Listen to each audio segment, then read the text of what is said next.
Hello नमस्कार है सबैजनालाई। यहाँ आज चाहिँ हाम्रो नानीको है नाति केटाको सानो बर्थडे थियो र है हामीले चाहिँ जस्ट गेट टुगेदर मात्रै है हल्का फ्यामिलीको सानै झामियाङको चाहिँ दाजु हो, यता चाहिँ आमा पनि छ। बर्थडेमा एकदम खुसी भएर चाहिँ हेर्नु ताली बजाएर नाचेर अन्त यहाँ हामी चाहिँ बिफको है मासु अनि 42 खाने अरे भनेर चाहिँ 42 सबैजनालाई है हामी चेयर्स गर्दै अब 42 टक्कसँगले लगायो है। 3 बास म चाहिँ खान्दिनँ, म चाहिँ कहिल्यै ड्रिङ्क्स गर्दिनँ हो साथीहरू। नाना खानुहुन्छ र यता चाङले अलिअलि, वाइफले पनि अरे अलिअलि हो। अब तपाईँहरूले अब हाम्रो बस्तीमा चाहिँ लोकल तरिकाले पकाउँछ है आगोमा।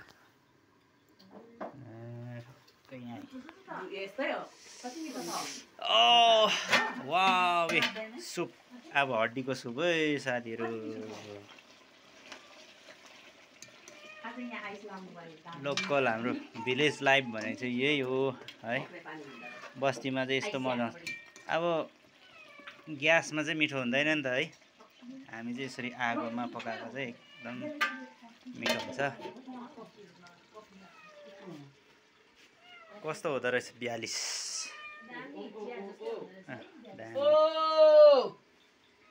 42 को नि त 43 अरे। हामीले त पहिला बियर र रम भनेको सुनेको है, अहिले त 42 अरे 43 अरे। जो है साथीहरूलाई म के भन्छु भने चाहिँ हामी नानीहरूको छेउमा चाहिँ खानु हुँदैन है यस्तो कुरा चाहिँ। अब ज्ञान आँखाहरू कसै चाहिँ हाम्रो चाहिँ होमवर्क गरिरहेको छ कि प्रोजेक्ट पो बनाउँदो रहेछ, प्रोजेक्ट रहेछ है नानीले चाहिँ टक्कसँगले प्रोजेक्ट गर्दैछ। क्लास 9 को है यो चाहिँ प्रोजेक्ट। आमा एसकेएमको उयो पनि रहेछ यहाँ, एसकेएम प्रेमी है मेरो नानी चाहिँ। यहीँ हामी सबै यहाँ चाहिँ हाम्रो अब है बुद्धिस्टको लासेमहरू छ, बुद्ध भगवान। हामी चाहिँ साङ्गेलाई अलिकति प्रार्थना गर्ने है, आफ्नो आफ्नो भगवानलाई विश्वास गर्ने हाम्रो यो पहिलादेखिको नियम छ। तपाईँहरूले अन्यथा नसोचिदिनुहोस्, आफ्नो आफ्नो हुन्छ नि गड है, आफ्नो आफ्नो गडको आफैले ख्याल राख्नुहोस्।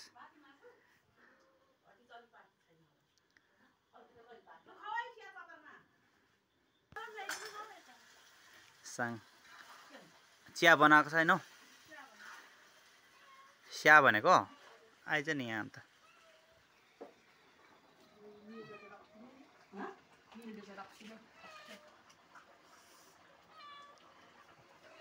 सुप थपेको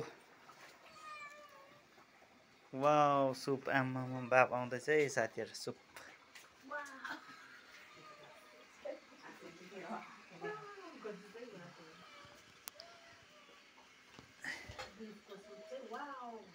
अलिक मजाले सुप चाहिँ मजाले लगाऊ है।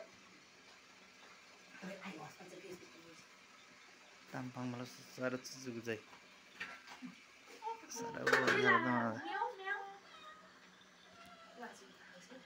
मान्छे चाहिँ मोटाएपछि चाहिँ हाफ पेन्ट जाडो पनि हुँदैन रे साथी हो।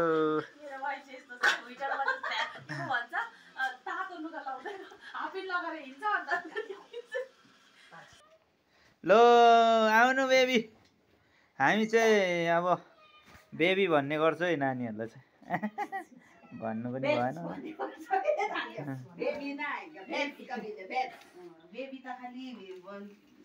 हामीले चाहिँ खास चाहिँ अर्काको भाषा बोलेर चाहिँ हामीले चाहिँ खास चाहिँ राम्रो चाहिँ गरेको छैन।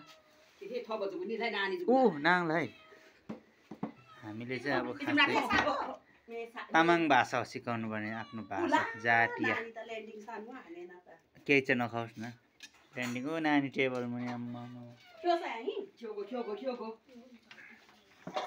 ल है साथीहरू, हामी चाहिँ खाना पस्किन थाल्यो।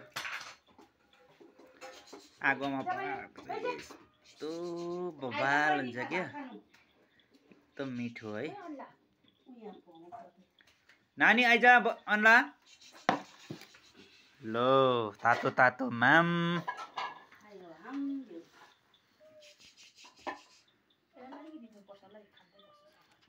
त्यसलाई दिनु नि अलिकति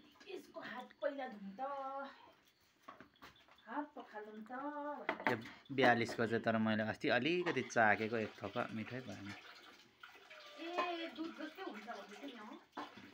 छ्या ओइ न्याउँछु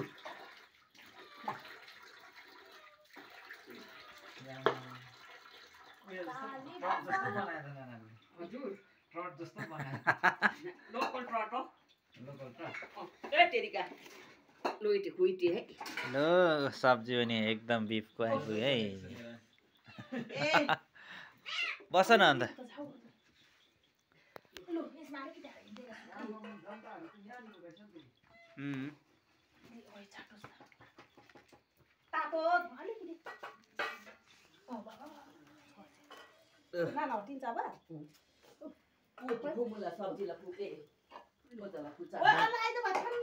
नानीहरूलाई चाहिँ फोनसँग चाहिँ दिनु हुँदैन है हामीले चाहिँ यसरी भुइँमा कति मजाले खान्छ आम्मा नानी हो तपाईँले देखिसक्नुभयो होला हाम्रो नानीले कसरी आम्मा गर्नुहुँदैछ हो झम्याङले कप्पा कप्पा माम हो साथीहरू तपाईँहरूले पनि यसरी नै खुवाउनुहोस् है सानो नानी छ भने है त अब हामी सुरु गर्यो है त एकछिनमा भेट्नु होला ल हामी चाहिँ खाना पनि खाइसकेर अब किचन बढाउँदैछ अब तपाईँहरूलाई खाना खाएको चाहिँ देखाएन है ल 42 मात्रै थपेको थियो अन्लाले चाहिँ भाँडा धुक्कै तर अँधेरो छ नि लाइट ल नानीले चाहिँ भाँडा धुँदैछ छोरी चेलीले चाहिँ यसरी सिकाउनु पर्छ है काम चाहिँ